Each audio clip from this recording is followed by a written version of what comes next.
Princess Naomi helps a unicorn. Once upon a dance it out creative movement story. Dance with Ballerina Konora. Are you ready?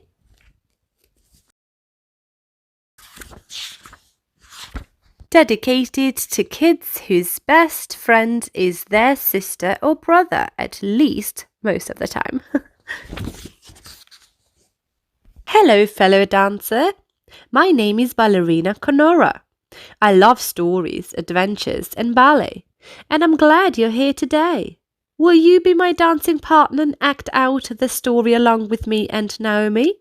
I've included descriptions of movements that express the story. You can decide whether to use these ideas or create your own moves.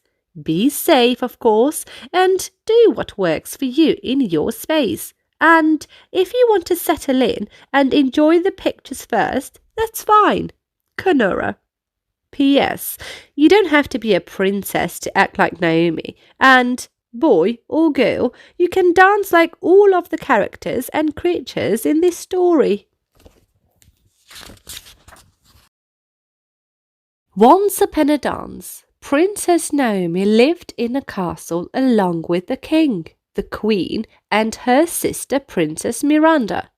Naomi loved her home and she appreciated all the extra space, especially during sisters' squabbles. Most of the time, the sisters' friendship was as solid as the castle rocks made from the strongest stones in the kingdom.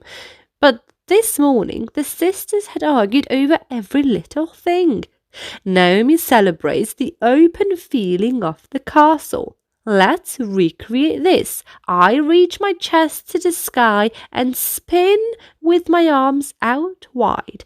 I feel my happiness expand into the wide worlds when I'm happy. Will you try this move with me? How does it make you feel? I feel the opposite when I scrunch my body into the shape of those strong rocks. Can you squeeze yourself into a round rock shape? Imagine that if someone picked you up, you'd keep your shape. I feel powerful and strong when I activate my muscles. It started at breakfast when Miranda spilled the milk, and there wasn't any left for Naomi's cereal. Then Miranda insisted on loudly singing Naomi's least favourite song. It was one thing after another, and Naomi felt like she might explode if she didn't walk away. She stormed out of the castle, closing the front door behind her with a satisfying thud. Let's try to gather some pretend anger into our fists, our squeezed hands. Now, keep your tight fists as you walk like a thunderstorm with legs. Stomp your feet as you land, moving quickly with extra force. And then the pretend in the air door slam. Naomi headed straight to the stable to visit her horse named Antonin. She knew seeing him would make her feel calm and make her anger seem less important. Antonin was sweet, strong, and quirky. He could gallop forward, of course, but he sometimes galloped sideways and even enjoyed spinning around, which is why he was named Antonin, which means while turning in French. Let's pretend to gallop like Antonin. Chassé is the French ballet term for galloping, and it means to chase. In this movement, one foot chases the other. Put one foot out in front and drag your other foot to meet it. Try it a little faster. Bend your knees at the start and straighten them as they come together. We can also chassé sideways. Finally, spin any way you like. Antonin describes many different spinning moves. Antonin was fast, crazy fast. Sometimes the princess imagined he had powerful wings slicing the air, as if flying was the only possible explanation for his speed. Galloping with the air whipping around her helped quiet her anger. They were galloping along when she saw a purple dot in the distance. She guided on to None to check it out. "Can you flap your imaginary wings and practice those chassés again? Let's see if we can make bigger jumps this time. Keep using your knee bends to go down. Then go up as if you're getting sucked up by a straw."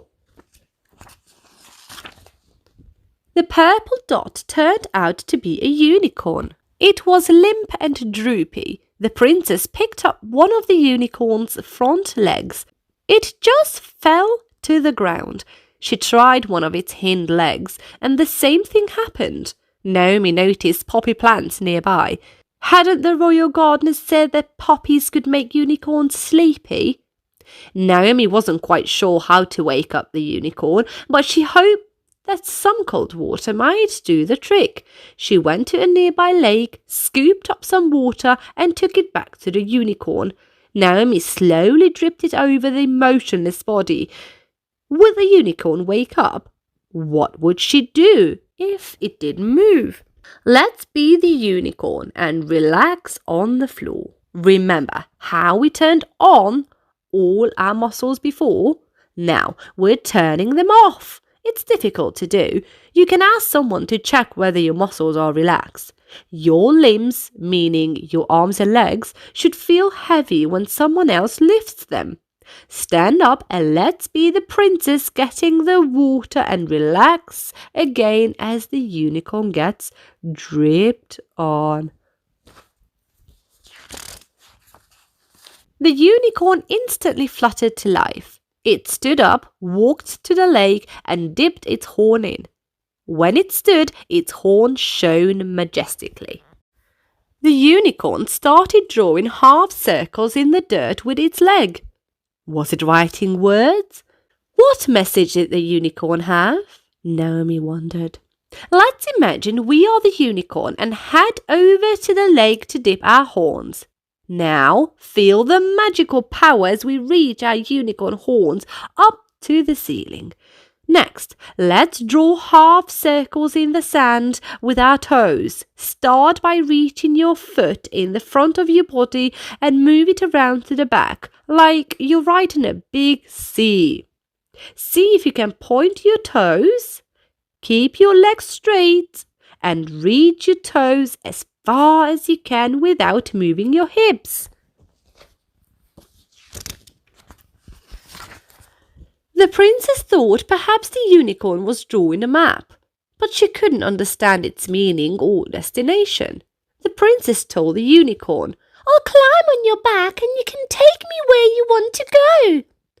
The unicorn came over, put its knees down on the ground and held still. Naomi stretched her leg out to the side and climbed on, and off they went. First, were the unicorn making a low shape. Then, character switch aroo. Were the princess reaching her leg up and over the unicorn.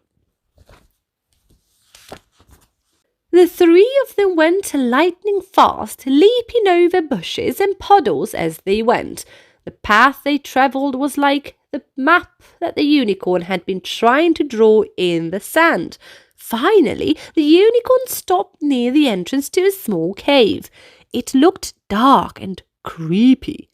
Woo-hoo! Another chance for chassés. I love to quickly glide along. Giddy up!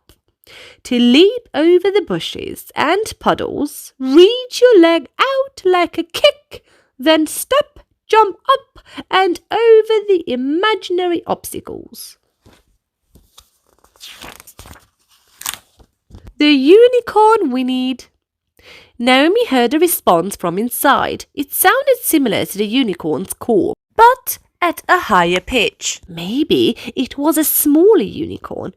Was it trapped? The unicorn motioned for the princess to go inside.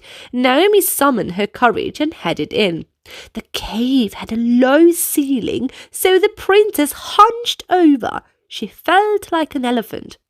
Ouch! Naomi hit her head on something. Let's reach our horn like the unicorn pointing the way. Then down low we go and waddle and sway like an elephant as we lean forward and head into the cave.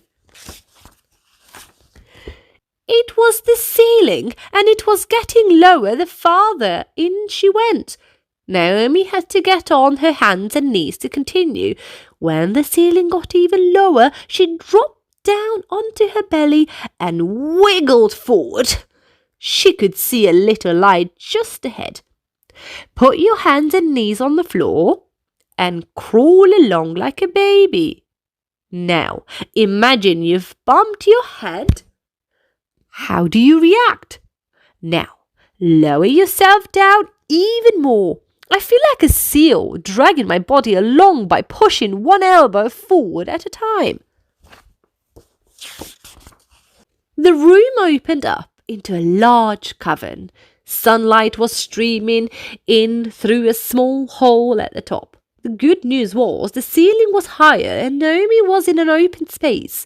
The bad news was there was an upright cobra snake blocking her path, and it looked unhappy about being disturbed. The snake slowly turned its head first one way, then the other. The princess took a breath for bravery, leapt over the cobra and ran on. At the height of her leap, she could see something purple across the room, just under where the light was coming in. Let's be the snake. Lie on your belly and lift your head and back while trying to keep your hips on the ground. Gently turn your head to one side, then the other. Now, back to being the princess. Leap over that snake and skedaddle away. As Naomi got closer, she gasped. There, huddled in the corner, was a baby unicorn. The princess scooped it up and quickly backtracked out of the cave. We have to go back out of the cave in reverse order. Do you remember what to do? Over the snake, scoot like a seal, crawl like a baby, and sway like an elephant. Phew! We made it!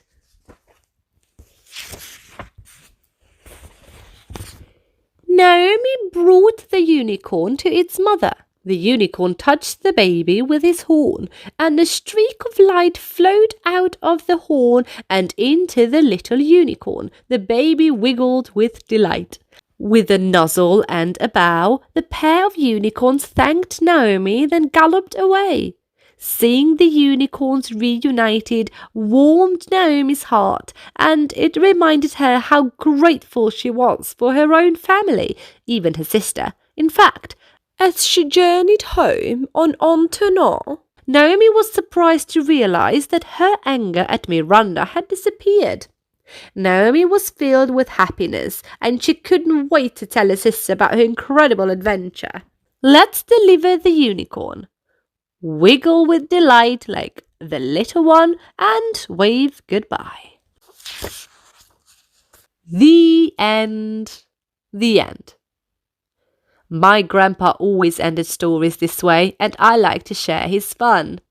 Thanks for being my dance partner. Until our next adventure. Love, Konora. This is the Dance It Out collection. Don't forget you can purchase any of these amazing books. I hope you like this story. I have. And don't forget to dance and enjoy. Be good for Mommy and Daddy. Bye bye.